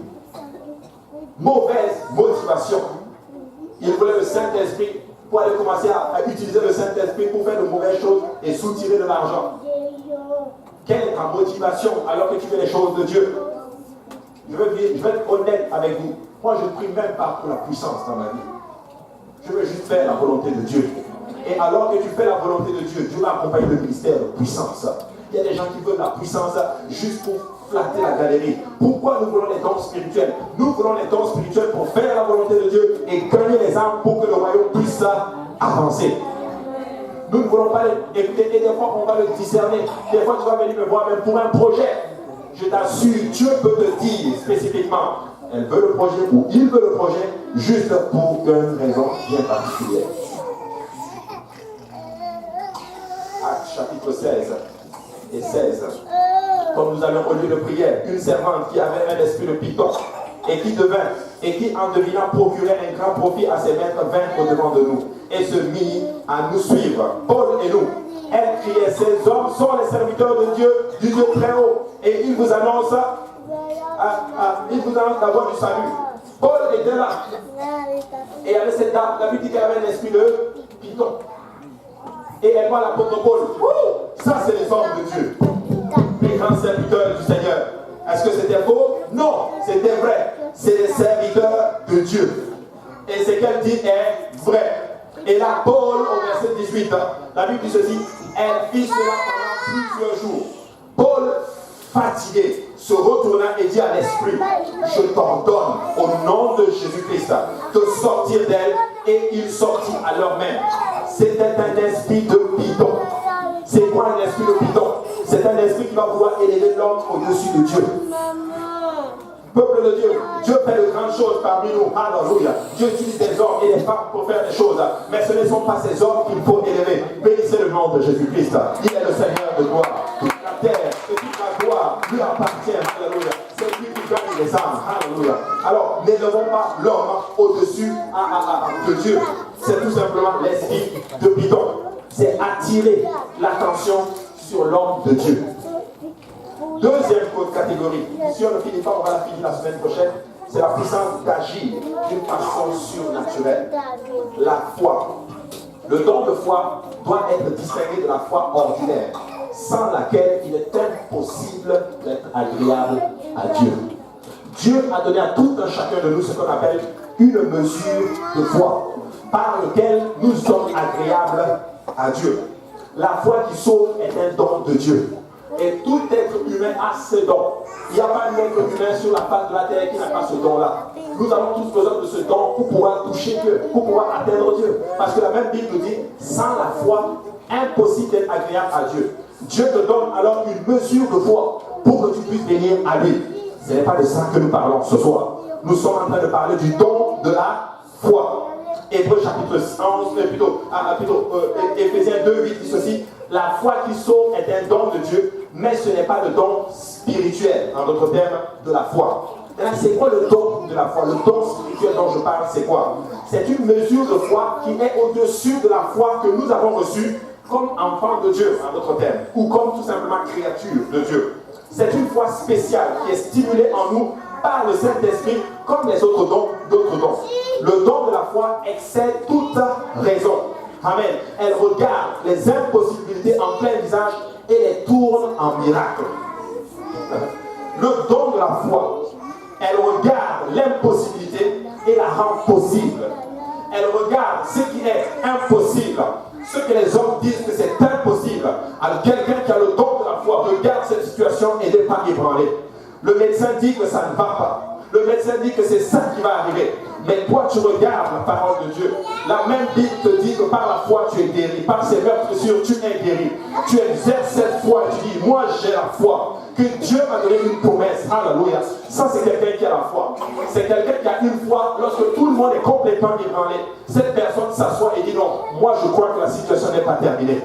C'est une personne qui regarde littéralement le monde, alors que les choses ne vont pas comme il veut. Il regarde sa situation, il sait que Dieu l'a appelé. Il sait que Dieu lui a donné une promesse. Et il dit ceci, moi j'ai la foi, parce que Dieu m'appelle ici. Et je ne suis pas encore ici. Mais ma situation dit que je ne peux pas aller ici. Mais comme Dieu a dit, et que moi j'ai le don de la foi, le miracle, l'impossibilité va se transformer en miracle. Je ne sais pas comment je vais arriver là-bas. Mais je vais arriver là-bas. Alléluia. Quand j'ai eu mon problème d'immigration, c'était compliqué. On m'envoyait des lettres de refus, envoie ceci, envoie ceci. Je vous l'avais dit. 4 ans, ça a pris. Mais peuple de Dieu, Dieu m'avait dit, à travers son serviteur, l'Éternel t'appelle à le servir dans ce pays. L'Éternel t'appelle à être, tu seras pasteur, tu seras mon serviteur, tu vas voyager, tu auras beaucoup. Je vais vous le dire, je n'ai rien à cacher. Dieu a utilisé mon pasteur pour me le dire, littéralement. Le jour où quand j'ai fiancé ma femme et que j'étais dans ce bureau, il a dit, en d'autres termes, il nous a regardé, il a dit, l'Éternel vous appelle. Je n'avais même pas encore mes papiers. Le Seigneur vous appelle. Vous allez le servir. Vous allez voyager. Vous irez partout dans le monde entier. J'ai la foi en ceci. Alors qu'on m'a donné des lettres de refus, mais Dieu avait donné sa parole, peuple de Dieu. Peu importe le temps que ça prend, alléluia. Mais un jour, ça va finir par arriver. Parce que l'Éternel a donné une parole. J'ai envie de dire à quelqu'un aujourd'hui, vous avez le don de la foi. Exercez ce don de la foi. Est-ce que Dieu t'a appelé à le servir? Regarde l'impossibilité, tourne-le en miracle. Que ta joie soit dans le Seigneur et commence à vivre totalement maintenant pour le Seigneur. Parce que beaucoup de personnes ont le don de la foi, mais ils ne l'expriment, ils ne l'exercent jamais. Abattu, déprimé, triste, et ton potentiel est complètement réduit, tout simplement parce que tu regardes ta situation. Mais je vais dire à quelqu'un, ta situation doit se transformer en miracle. Et toi, tu peux la transformer en miracle. On croit en Dieu pour tout au travers cette foi. Et si vous avez cette foi, exercez-la et réjouissez-vous de ce que Dieu fait au travers de cette foi. Pierre et Jean, pour l'homme boiteux, ils marchaient et ils allaient par la prière. C'est le premier miracle qu'ils ont accompli après que Jésus soit monté au ciel. Ils ont vu Jésus faire des miracles. Jésus a fait tellement de miracles. Maintenant, le maître n'est plus avec eux. Il est avec eux spirituellement. Mais ils ont vu leur maître exercer, guérir des lépreux. Et ils ont entendu leur maître leur donner cette parole. Si vous croyez en moi, vous verrez de plus grandes choses. Ils avaient le don de la foi. Ils voient un monsieur boiteux assis alors qu'ils vont à la prière. Et là, donne-nous l'argent. Et qu'est-ce que ce monsieur dit? Pierre dit ceci. Je n'ai ni or, ni argent. Mais ce que je te le donne. Au nom de Jésus, lève-toi et marche. La foi dit, elle a pris, elle a commencé à marcher. Mon frère, ma soeur, si tu as le don de la foi, lève-toi et produis une action. Est-ce que Dieu t'appelle à faire quelque chose? Lève-toi et marche. Lève-toi et continue. Lève-toi et prie encore pour quelqu'un. Quelqu'un qui croit que Dieu leur a donné le don de la guérison. Lève-toi maintenant, à chaque fois qu'il y a quelqu'un à l'hôtel, impose-lui la main et prie pour la personne dans le nom de Jésus-Christ. Dieu t'appelle à faire des choses. Lève-toi, exerce ta foi parce que tu l'as. Des fois, nous croyons que nous croyons, mais nous ne croyons pas. Exerce ton don. Exerce ton don, le don de la foi. Puisse le Seigneur bénir l'église de l'Est avec le don de la foi. Bien, les gens ont fixé les yeux sur lui et dit, regarde-nous. Regarde-nous. Écoute-moi bien. Des fois, tu dois apprendre à regarder dans la direction de ton miracle. Mais oui, tu dois apprendre à regarder dans la direction de ton miracle. Tu ne peux pas dire, ah, ok, comment je vais exercer ceci? Tu ne peux pas dire, regarde, qui donne le miracle? Jésus. Vrai ou faux? Jésus. Il n'y a pas vraiment des hommes physiques ici. Maintenant, le miracle allait être produit à travers les apôtres. Les apôtres ont dit, écoute, tu veux marcher, fixe tes regards sur nous. Amen. Maintenant, lève-toi et marche. Je vais enseigner quelque chose. Si je dis ceci, Emmanuela, donne-moi le sac. Tu me donnes le sac. Mais, regarde ceci. Voici ce que nous faisons. Emmanuela, donne-moi le sac. Emmanuela, donne-moi le sac. Parce que je m'attends à ce que ça vienne de là. Mais des fois, nous disons ceci, Seigneur, donne-moi le sac. Mais tu ne regardes pas à Dieu. Tu regardes à ton problème. Regarde au Seigneur. Alléluia. Papa, donne-moi ça, s'il te plaît. Donne-moi ça. Regarde à Dieu. La Bible dit, ayant les regards fixés sur Christ, qui est le consommateur de notre foi. Mais nous ne regardons plus au Seigneur. Nous regardons à la montagne qui est devant nous. Nous regardons aux problèmes qui sont autour de nous. Et beaucoup de personnes ici ne sont même pas dans leur plein potentiel. Vous n'êtes même pas au quart de ce que Dieu peut faire dans votre vie. Dieu t'appelle à faire de grandes choses, mon frère, ma soeur. Alléluia. Dieu t'appelle à bouleverser les choses. Même dans ton lieu de travail, tu as quelque chose que Dieu veut expérimenter. Mais parce que nous sommes complètement distraits, tu as le don de la foi. Au verset 16, il dit ceci, c'est par la foi en son nom que nous avons affermi, en son nom, que son nom a affermi celui que vous voyez et connaissez. C'est la foi en lui qui a donné à cet homme cette entière guérison en présence de vous tous. Ces hommes étaient un. Ils produisent le miracle, mais ils enlèvent toute la gloire sur eux-mêmes. Ce n'est pas nous qui l'avons fait, c'est Jésus qui l'a fait. Ils disent pas non, les gars, c'est nous qui l'avons fait. Puissance, fire. Venez ici, fire. Car, prophète Pierre, prophète Jean, voilà ça ici. Venez ici, en passant, $10, $15, $20. Soirée VIP.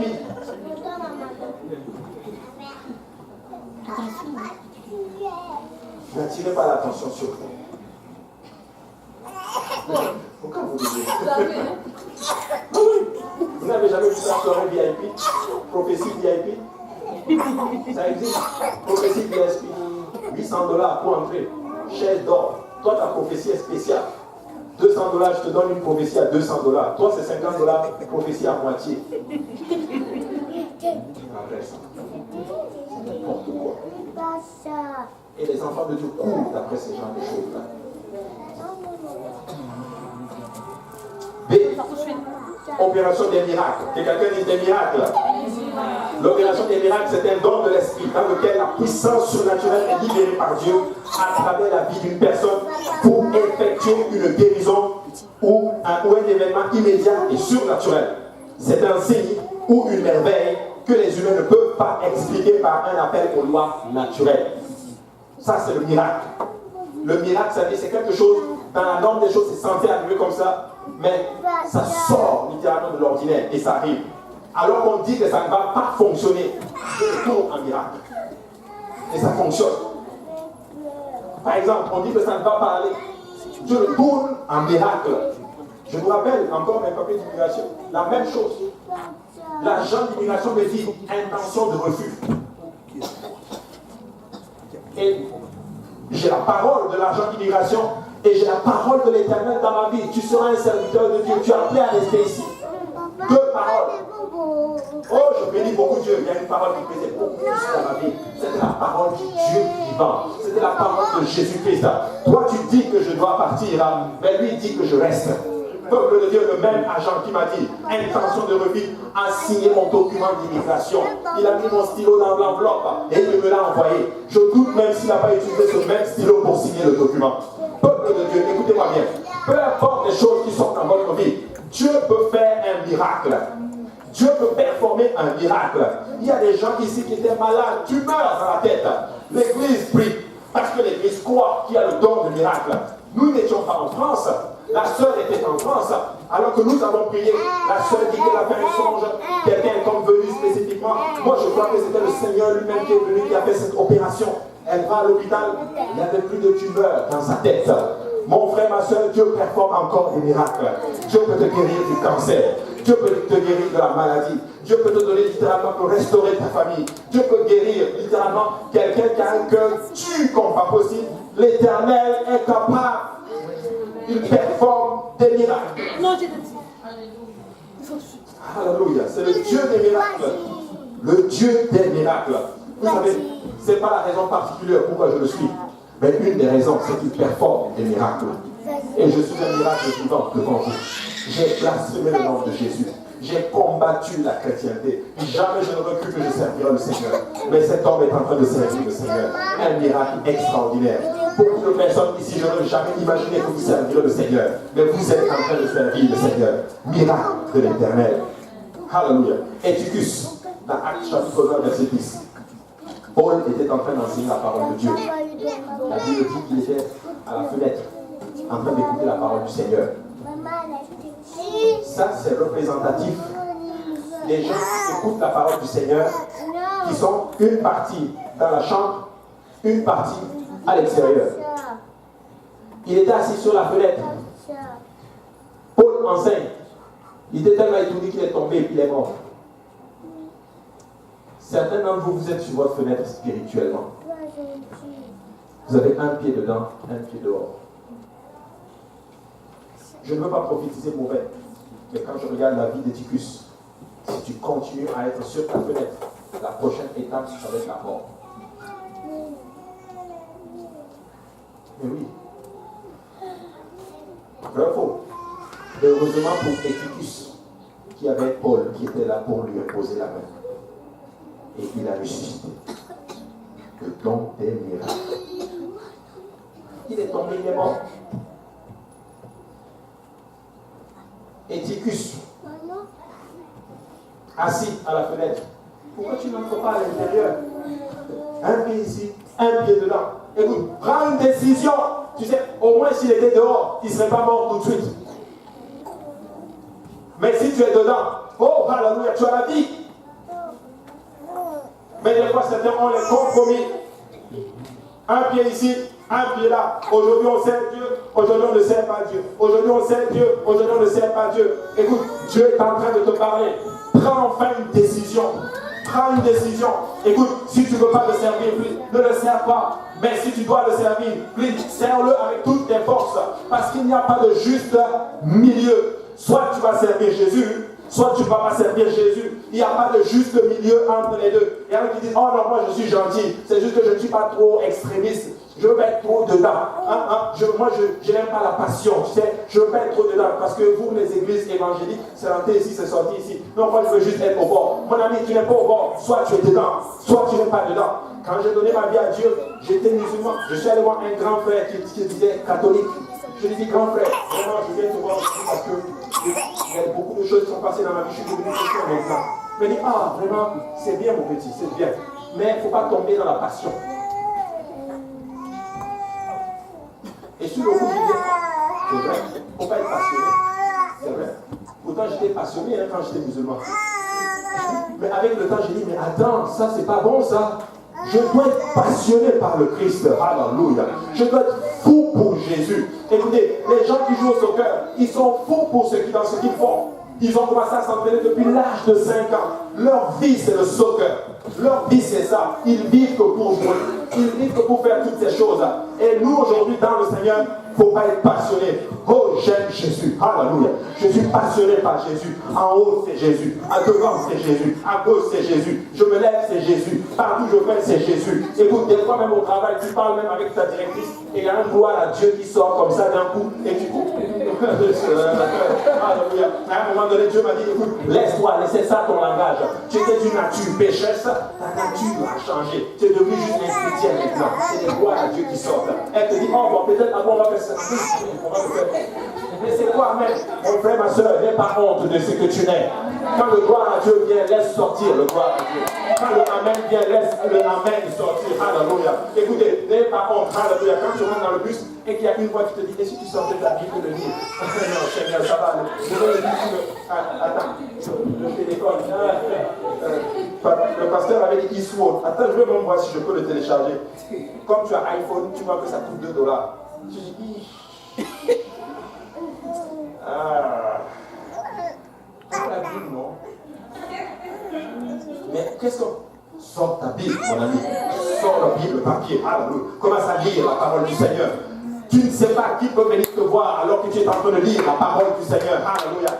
Ne retiens pas la vérité captive. Sous la honte. Qu'est-ce qu'on va dire de moi? Quand je vais au travail, là, ma Bible est posée sur le bureau. Au moins, si je n'ouvre pas la bouche, si tu viens pour dire n'importe quoi, parce que tu as vu la Bible, tu vas te calmer. Mais oui, n'ayez pas honte. Sortez votre Bible, lisez-la dans le bus même. Lisez la Bible, alléluia. Parce que vous êtes des enfants de Dieu. Des enfants du Seigneur. Ils lisent leur Bible, plutôt leur livre, dans le métro. Tu rentres dans le métro, ils lisent le métro. J'ai vu beaucoup d'histoires de Yo-Yo. Yo-Yo était à l'école, et puis ils ont eu un congé. Et puis il devait rester dans la classe sans rien faire. Yo-Yo, ce petit, il était assis, et puis ils étaient assis, ils avaient congé. Et puis là, il sait que s'il dit, est-ce que j'ouvre ma Bible? Peut-être qu'on va lui dire ça, je me dis. Est-ce qu'on va pouvoir l'empêcher? Il dit, maîtresse, s'il vous plaît, est-ce que je peux lire un livre? Je peux lire un livre, il sort un livre. Tu vas dire, toi-même tu veux le livre, il ramasse un livre, il veut dire le livre. Et il a lu sa Bible là, et personne ne le dérangeait. Peuple de Dieu, écoutez, si un enfant de quelques-uns a l'esprit de sagesse sur lui, peuple de Dieu, nous pouvons faire de grandes choses. Mais l'église doit maintenant se lever, alléluia, et laisser un peu la gêne et la honte. Tu as l'esprit de puissance, alléluia, pour impacter. Une fois j'étais assis, et il y a des gens qui sont plus faire l'écoute avec moi, mais comme j'avais posé la Bible sur le bureau, et là, c'était un Québécois en plus. Il a assis, il faisait de l'écoute, il c'était deux. Et puis à un moment, je me dis, attends. Non, en fait, je l'avais sur mon bureau de l'ordinateur. Et puis je l'avais donné, et puis ils sont venus, ils ont vu parce que je l'ai testé pour leur montrer certaines choses. Mais moi, on sait pas ce qu'ils disaient. Je dis, c'est la Bible. Il dit, ah ouais? Je dis, oui. Je dis, c'est la Bible? Je dis, oui. Je dis, mais comment tu connais la Bible? Je dis, je suis pasteur. Un Québécois.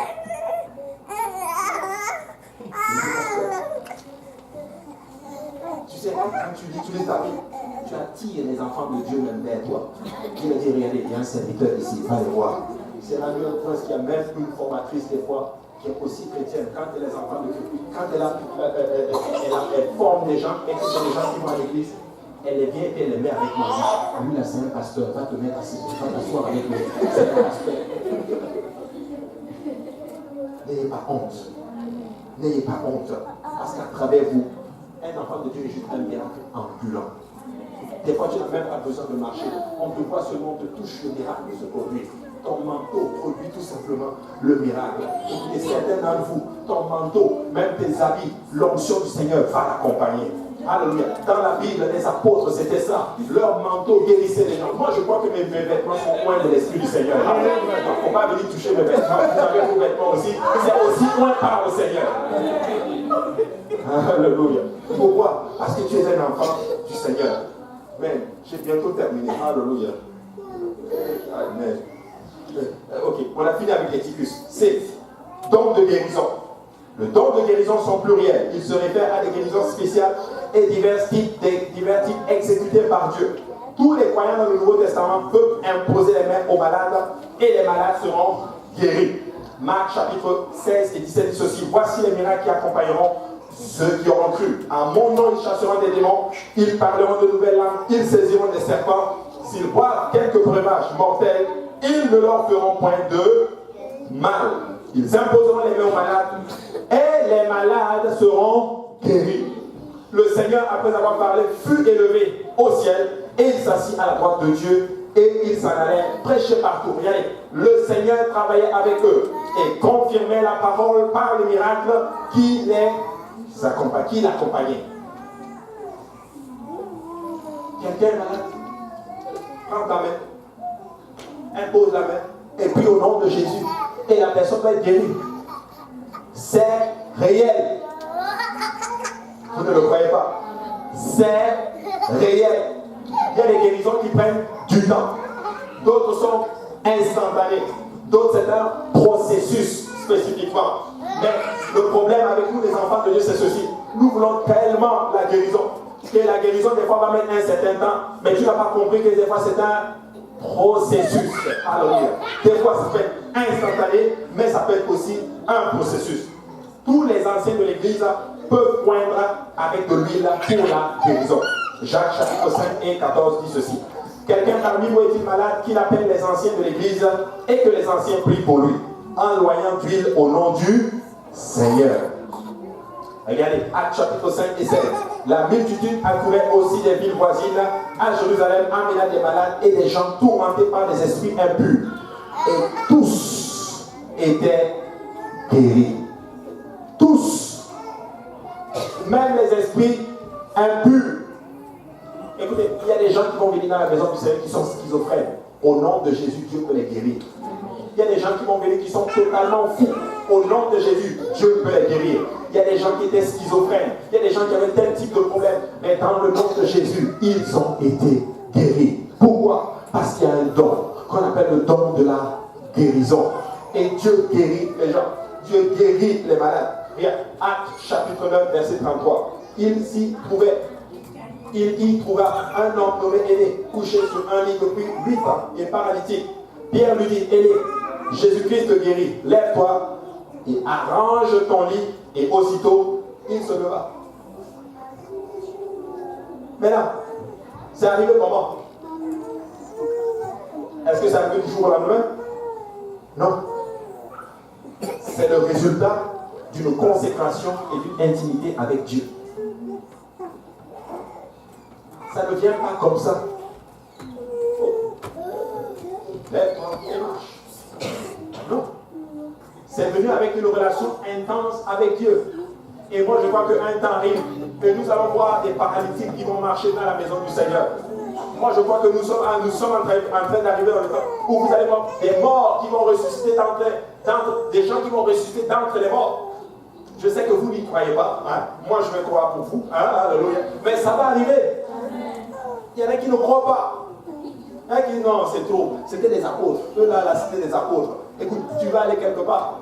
Qui veut expérimenter le don des guérisons? Et si tu allais à l'hôpital prier pour les malades? Hein? On veut tout ça. Mais on ne veut pas se mettre dans les conditions pour que ça arrive. Alléluia. Ça va arriver. Troisième point. Peut-être qu'on va garder ça pour la semaine prochaine. Troisième point. La puissance de parler d'une façon surnaturelle. Oh, celle-là, je l'aime. Est-ce qu'on parle un peu? De toute façon, il fait encore beau dehors. Vraiment, pardon. J'étais censé, je ne voulais pas enseigner longtemps. C'était déjà 1h22 que j'enseigne. Ok. On va parler peut-être 10 minutes. Ah, pardon. 10 minutes. Amen. La prophétie. La prophétie, c'est une expression pointe de Dieu.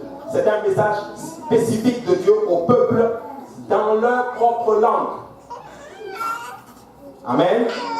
C'est ça la prophétie. La prophétie, c'est pas venir dire ceci. Le Seigneur me dit, alléluia, que tu vas avoir un mari. Il est bleu, il a les cheveux rouges, et il va travailler, par exemple, je ne sais pas moi, il va travailler sur la lune. Et tous les matins, il va venir te chercher, et puis vous allez faire ceci. Il aura un avion. C'est pas ça la prophétie. Ça, c'est les 10 heures de bonne aventure. Il veut juste te soutirer ton argent. C'est pas ça la prophétie. La prophétie, c'est un message spécifique de Dieu. En général, la prophétie, c'est pour ramener le peuple de Dieu dans les voies de Dieu. Quand le prophète arrivait quelque part, les gens avaient peur. La prophétie, des fois, il donne un jugement. Il donne la pensée de Dieu sur la situation quelconque. Ça peut être une exhortation, ça peut être un encouragement, comme ça peut être un avertissement. Amen. Ça peut être un avertissement. Maintenant, toute prophétie doit être en harmonie avec la parole de Dieu. Si quelqu'un vient prophétiser quelque chose qui n'est pas en harmonie de Dieu, mon ami, prends tes pieds et cours.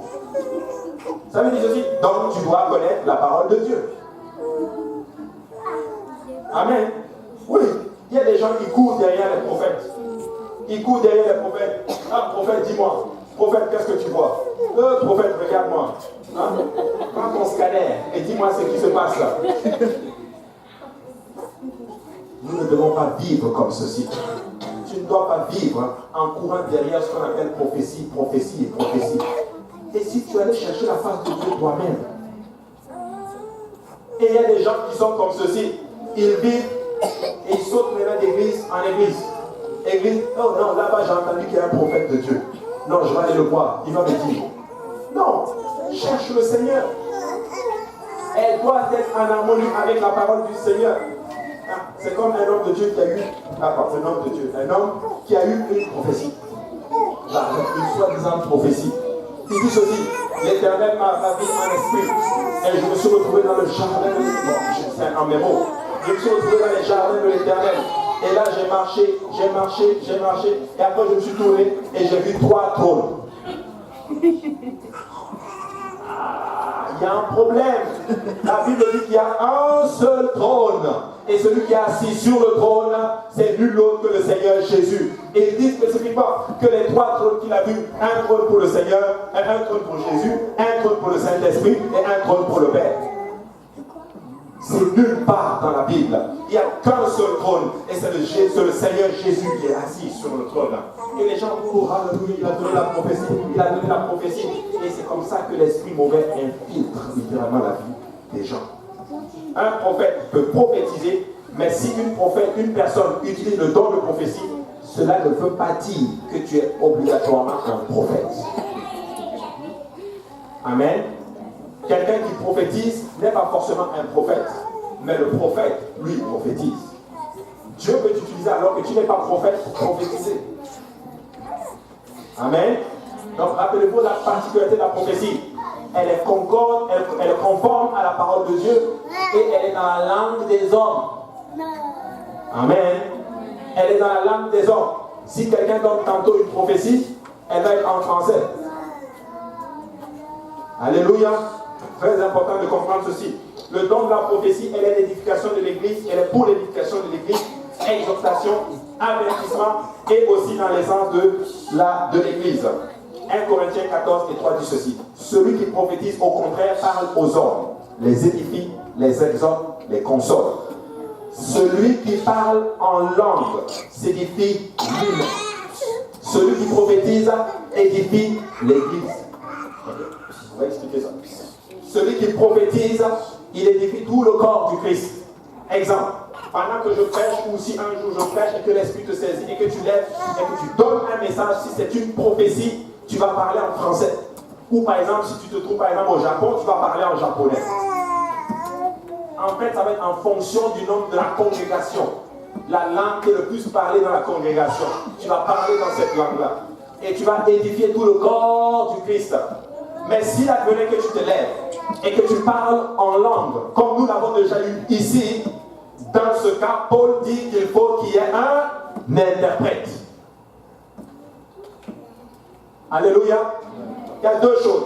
Voici pourquoi Paul dit aspirer au don de la prophétie. Pas que le prophétie est meilleur que le don de langue, mais dans le cas de l'Église, Paul dit aspirer à la prophétie, parle dans la langue des hommes pour qu'ils puissent comprendre. Regardez, si je venais devant vous et que je commence à vous parler en langue, qui j'édifie? Personne. Mais si je parle dans la langue des hommes, à ce moment-là, je prophétise. Maintenant, n'ayez pas peur. Certains ont peur, des fois. Pendant l'enseignement, moi je sais qu'il y a des gens qui veulent parler, qui veulent dire quelque chose, mais vous avez peur. Qu'est-ce qu'on va penser de moi? Qu'est-ce qu'on va dire? Qu'est-ce que les autres vont dire? Écoute, Paul l'a bien dit. Éprouvez les esprits, retenez ce qui est bon. Écoute, exerce le don. Si c'est pas bon, on va mettre dans la poubelle. Mais si c'est bon, on va garder. Si c'est bon, on dit Amen. Si c'est pas bon, on ne prend juste pas. Mais tu dois l'exercer. Le diable ne veut pas que nous exercions les dons spirituels. Alléluia. Parce qu'il sait que quand nous l'exerçons, nous montrons dans une autre dimension de foi et de relation avec le Seigneur. Nous touchons maintenant le spirituel. Alors si vous avez quelque chose des fois à dire, n'ayez pas peur, donnez-la. Si ce n'est pas le moment de le dire, Dieu va donner l'autorité au prédicateur, à celui qui est en charge littéralement, qui est en train de diriger littéralement le culte. Dieu va lui donner l'autorité de stopper la situation et de dire, je prêche. Tu vas donner ton message plus tard. Ou des fois, il va te donner la possibilité de parler. Donc, il y a la prophétie et il y a aussi donner un message en langue. Et dans le cas des messages en langue, l'apôtre est en train de dire ceci, il faut qu'il y ait un interprète. Comment sait-on qu'il y a un interprète? En général, tu connais le corps. En général, quelqu'un qui donne un message en langue, c'est quelqu'un qui est déjà dans l'église depuis un certain temps. Donc, il sait qu'il y a des gens en d'autres termes. Alors, il sait en d'autres termes qu'il y a des gens qui interprètent. Ou des fois, celui-là même qui donne le message en langue, la même personne va donner l'interprétation. Donc, distinction. La prophétie et le message en langue. Peuple de Dieu, n'ayez pas peur. Si le Seigneur vous donne quelque chose, donnez-le.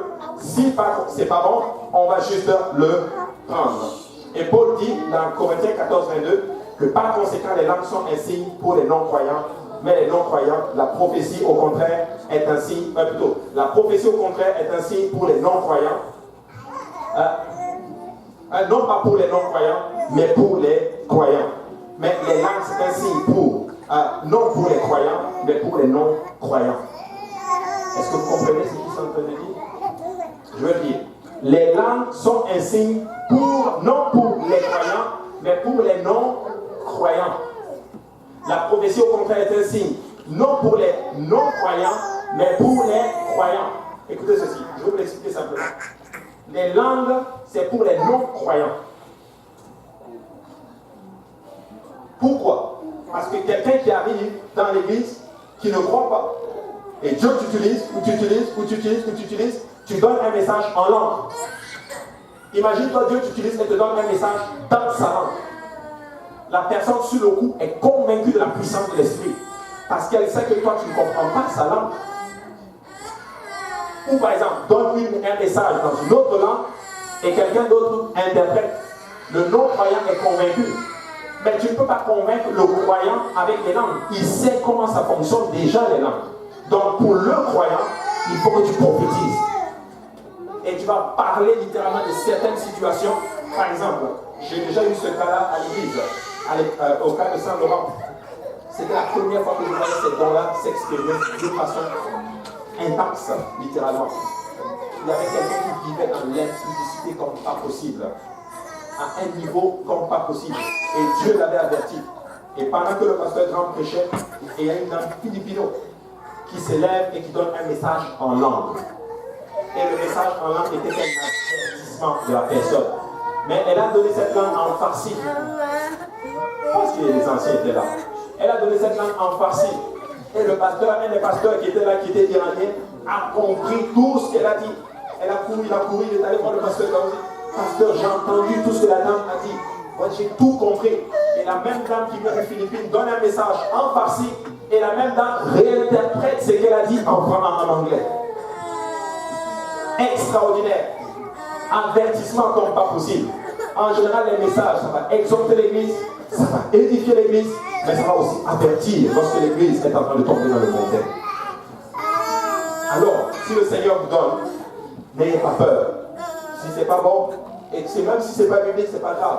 On va la jeter au poubelle et on va enseigner encore pour que ça puisse être bien. J'ai parlé de l'interprétation, je ne dois pas sortir. Je pense qu'on a fini. Donc, parler d'une façon surnaturelle, nous avons la prophétie, nous avons les langues et nous avons l'interprétation des langues. Alléluia. On va s'arrêter là pour aujourd'hui. Et un principe clé dans l'exercice des dons spirituels. Les dons spirituels s'exercent dans la soumission. Dans la soumission. Dans la soumission. Dans la soumission. soumission. Dans la soumission. Je vais encore le dire, dans la soumission. Sois soumis et tu vas exercer les dons spirituels. Amen. Alléluia. J'ai fini avec mon enseignement aujourd'hui, 1h30. Je suis désolé. Alléluia. Mais je crois que le Seigneur voulait parler à son peuple. Amen. Levons-nous tous ensemble. Alléluia. Et nous allons prier. Et je vais prier spécifiquement pour quelque chose. Que le Seigneur vous donne à tout un chacun des dons. Je veux prier que le Seigneur vous donne des dons. Et surtout qu'il vous donne la sagesse, l'intelligence pour exercer ces dons. Pour l'édification du corps du Christ. N'ayez pas peur des dons. Ne permets pas aux dons de monter ta tête. Alléluia. Même si Dieu t'utilise dans les dons spirituels, plus que ton pasteur, je t'en prie, marche dans la soumission. Alléluia. Alléluia. Si Dieu te donne une parole de connaissance, même si ton pasteur te dit le contraire, obéis. Amen. Dieu va le changer et ça va revenir probablement à ce qu'il t'avait déjà dit. C'est vrai. Les dons, c'est important. Mais nous devons marcher dans la soumission. J'ai vu des gens qui ont été détruits, littéralement, avec l'exercice des dons spirituels. Complètement détruits. Maintenant, beaucoup d'erreurs ont été faites avec les dons spirituels. Ça ne veut pas dire que nous ne devons pas aspirer aux dons. Amen.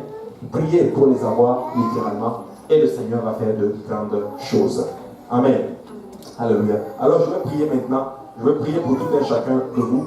Je veux prier aussi pour moi aussi, que le Seigneur nous aide avec l'exercice des dons spirituels. Amen. Alléluia. Seigneur Jésus, alors que nous venons enseigner maintenant, que nous venons d'enseigner sur les dons spirituels, tu as édifié, tu as donné ceci à l'Église, Seigneur. Et nous croyons à ceci, Seigneur. Et je te prie maintenant, Seigneur, de bénir chacun de nous, Seigneur, avec les dons spirituels. Mais surtout, aide-nous, Seigneur, dans l'exercice de ces dons, à marcher humblement devant ta face, Seigneur Jésus-Christ, alléluia. Et surtout que ces dons soient pour l'édification de ton peuple, l'édification de ton corps, Seigneur Jésus-Christ. Papa, fais-le pour la gloire de ton nom, Seigneur. Aide-nous à ne pas avoir peur, ne pas craindre, Seigneur, Papa, dans l'exercice des dons, Seigneur. Père, que ton nom soit béni. Merci pour la parole qui a été donnée. Glorifie-la dans nos vies, Seigneur. Qu'elle prenne de la vie, Seigneur Jésus-Christ, en nous, Seigneur. Alléluia, et que toute la gloire te soit donnée. Seigneur Jésus, je te prie, Seigneur, et je te dis merci, parce que je crois, Seigneur, de tout mon cœur, que tu as donné à certains tes dons. Je ne sais pas quels dons, mais je sais que tu nous bénis avec tes dons spirituels, Seigneur. Il y a des gens qui vont exercer les dons de guérison, les dons de miracle, les dons de foi, les dons d'interprétation des langues, les dons de prophétie. Je sais que nous allons les exercer pour la gloire de ton nom. Seigneur, que ton nom soit béni. Au nom de Jésus-Christ, nous avons prié. Alléluia. Battons nos mains pour le Seigneur. En signe de remerciement. Amen. Alléluia. Alléluia. Alléluia. Alléluia. Je le crois de tout mon cœur, si vous continuez à marcher dans les sanctifications, dans les prochains jours, certaines personnes d'entre vous, vous allez voir des choses qui vont changer dans vos vies. Je vous le dis, vous allez expérimenter la parole de connaissance, les paroles de sagesse. Certains d'entre vous, vous allez imposer la main des malades et ils vont être guéris. Je le crois de tout mon cœur. Parce que nous sommes en train de croître et de grandir. Ne regardez même pas à votre jeunesse. Vous êtes jeunes, c'est vrai. Mais vous savez quoi? Vous êtes remplis de la parole. Amen. Gloire à Dieu. Battons nos mains pour le Seigneur. Seigneur, votre voisin, votre voisine. Dis-leur que le Seigneur te bénisse. Alléluia. Et s'il y a des gens qui ont besoin vraiment de prière, vous pouvez venir à l'hôtel et nous allons prier pour vous. S'il y a des gens qui ont besoin d'une touche, même si vous êtes malade, venez. Alléluia. Moi, je crois qu'il y a le don de guérison ici à l'église. Amen. Alléluia. Que le Seigneur vous bénisse. Et si vous êtes là pour la première fois et que vous n'avez pas encore obéi à l'évangile, vous pouvez vous repentir, vous pouvez être baptisé aujourd'hui au nom de Jésus-Christ pour le pardon de vos péchés. Et vous allez recevoir le don de l'Esprit. Alléluia. Amen. Amen. Amen.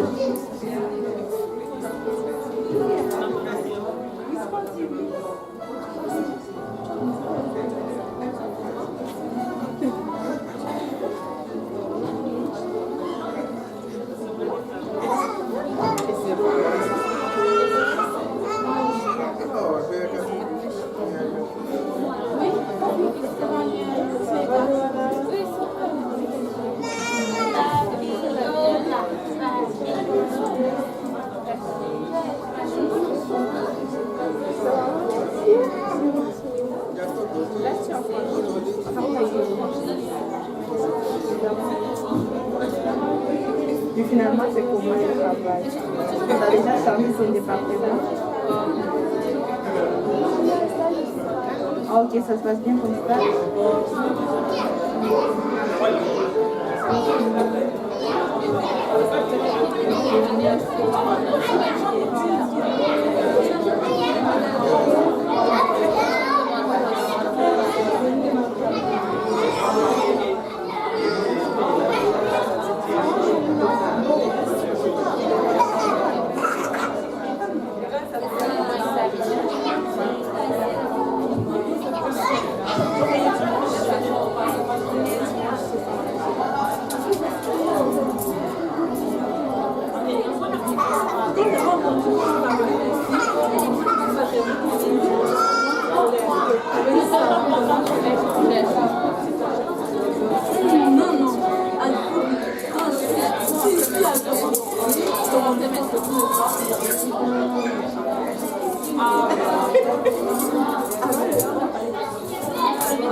Mais même si tu veux l'appeler gratuit, ça va crier. Il ne faut pas ouvrir.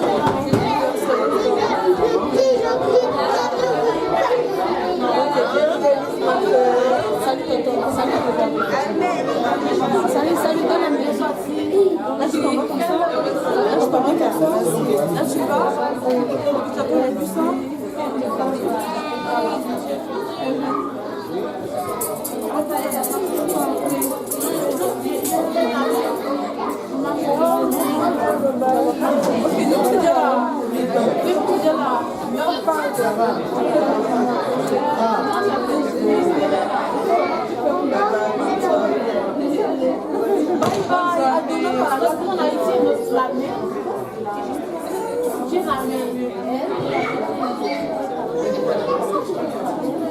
Vous allez bien?